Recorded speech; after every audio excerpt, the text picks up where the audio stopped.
Hello, beloved. I'm James Henry, and I'm so delighted to have you join me for these moments and reflections that I have on a weekly basis. Generally, I draw from whatever rises in me, and I always like to begin with these words because it's important that you hear them.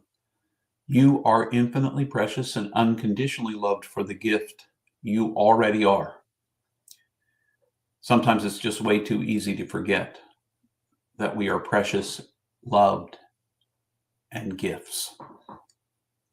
But having said that, today and yesterday in particular have been days of reflection for me.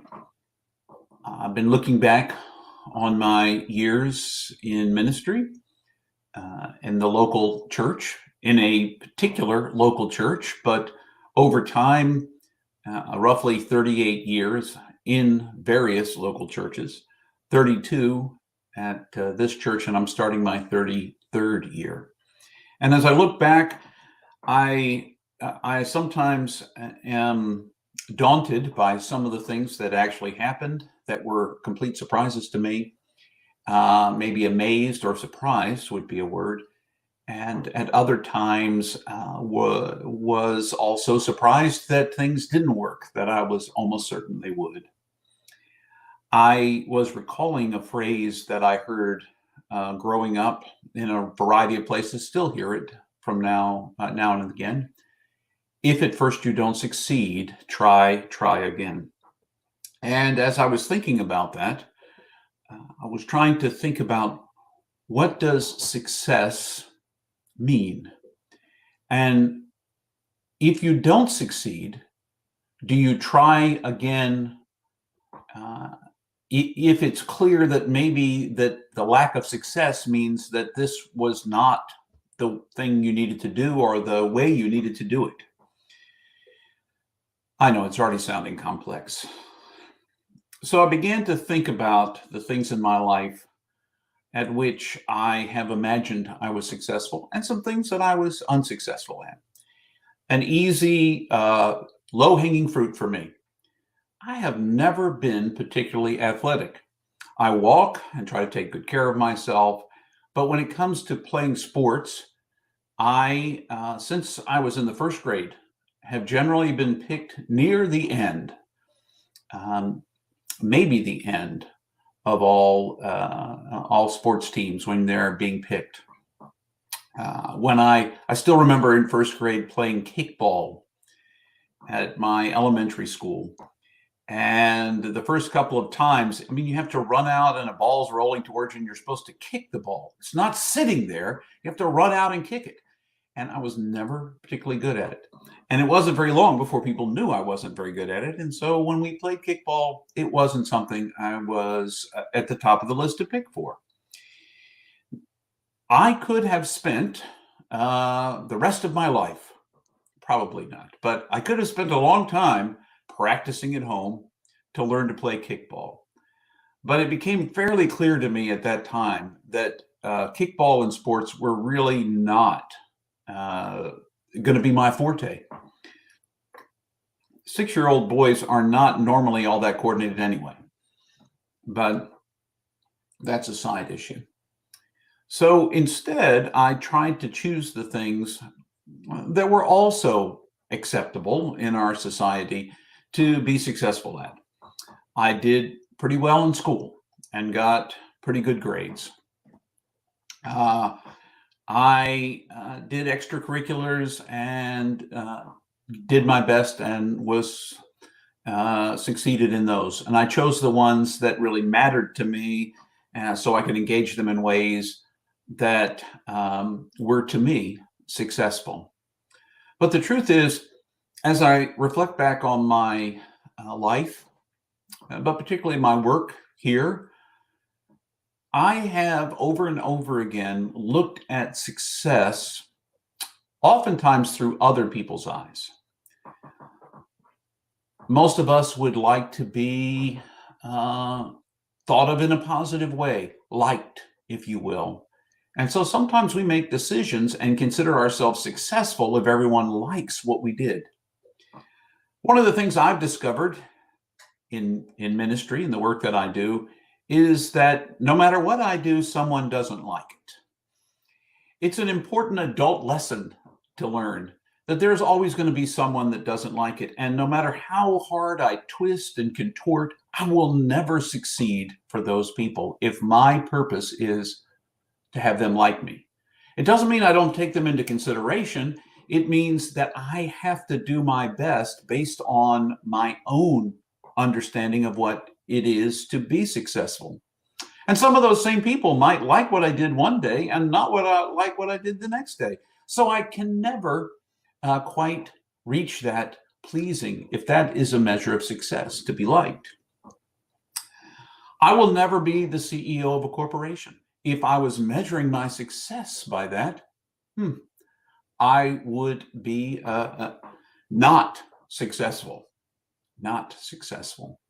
So the question first is, if at first you don't succeed, try again.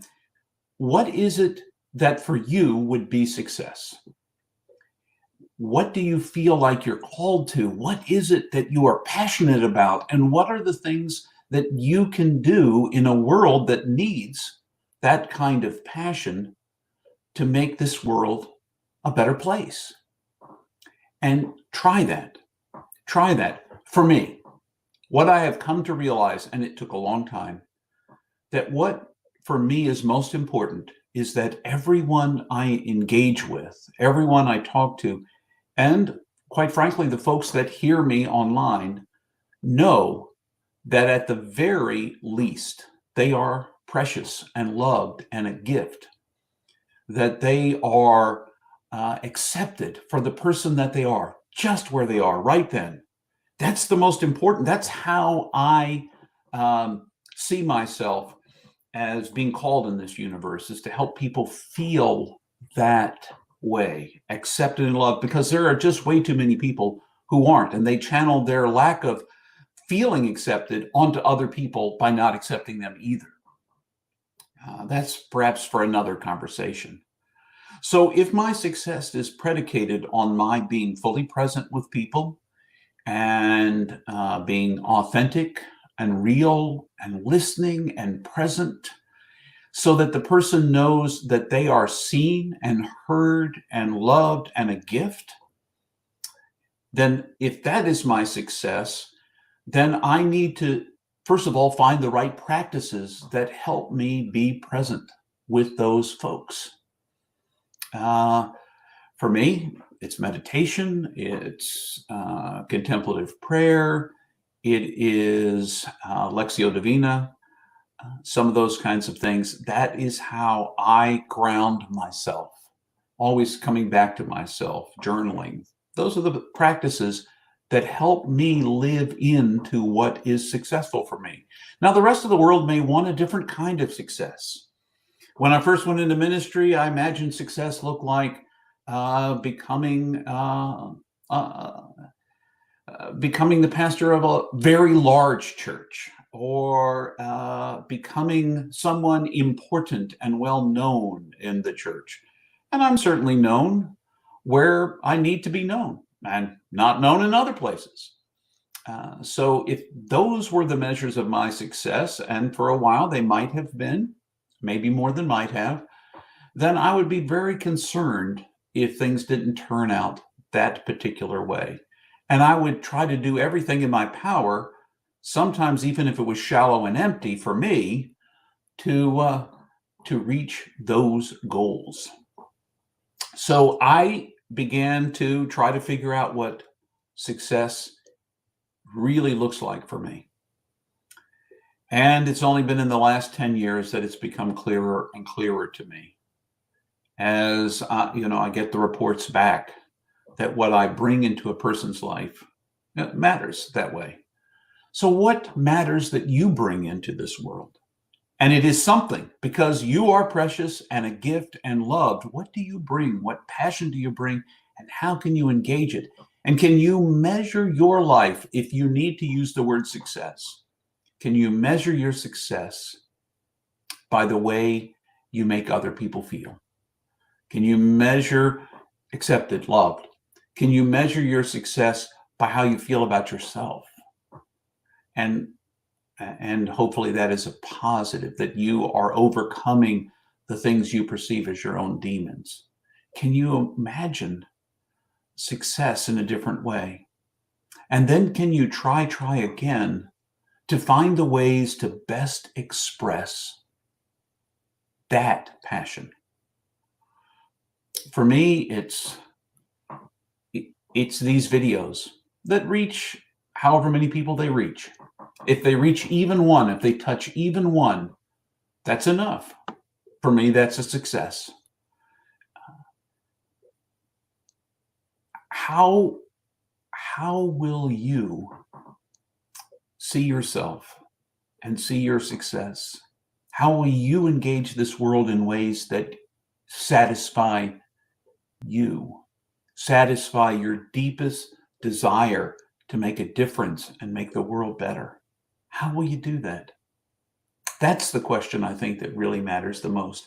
And even if you don't succeed by everybody else's standards, never forget that you are infinitely precious and unconditionally loved because of who you already are. Those are my thoughts for today. I wish you all the best, and I will see you.